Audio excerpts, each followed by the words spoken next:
Assalamualaikum.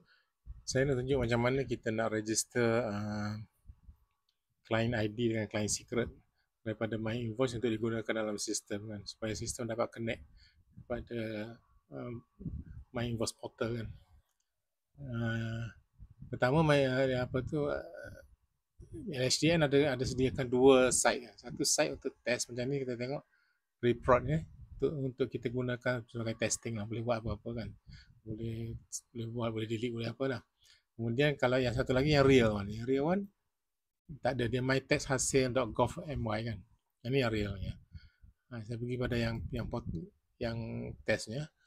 Dia punya screen lebih kurang sama je, cuma yang ni dia banyak option lagi, cuma yang tak ada dalam testing lah.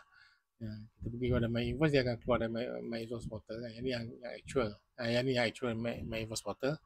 Kalau My Tax, yang ni kita pergi kepada My Invoice yang pre-prod. Pre-prod kita masuk dalam, dia akan masuk dalam website ni. Dalam website ni kita tengok dalam profile, nak create key kan. Kita masuk dalam profile, klik profile, view taxpayers profile.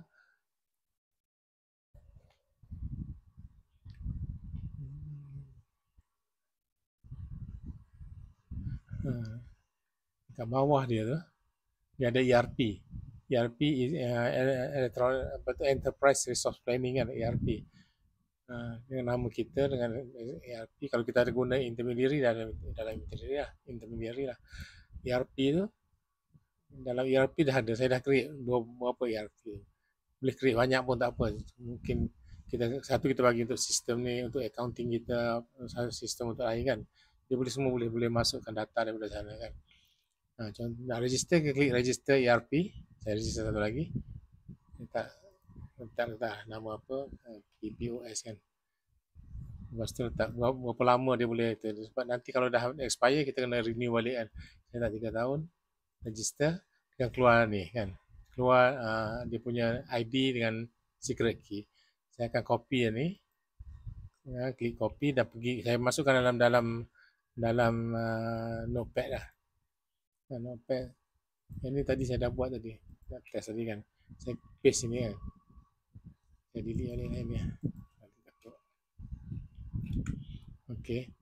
Kemudian saya pergi pada yang client secret one.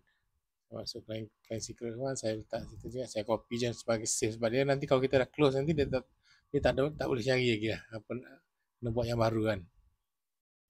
Tak boleh cari. Saya pun paste ni. Nanti saya save ni, saya dalam PowerPoint nanti kita masuk. Saya tunjukkan macam mana nak masukkan. Okey, itu saja. Next screen, kita masuk tengok dalam next video lah. Terima kasih.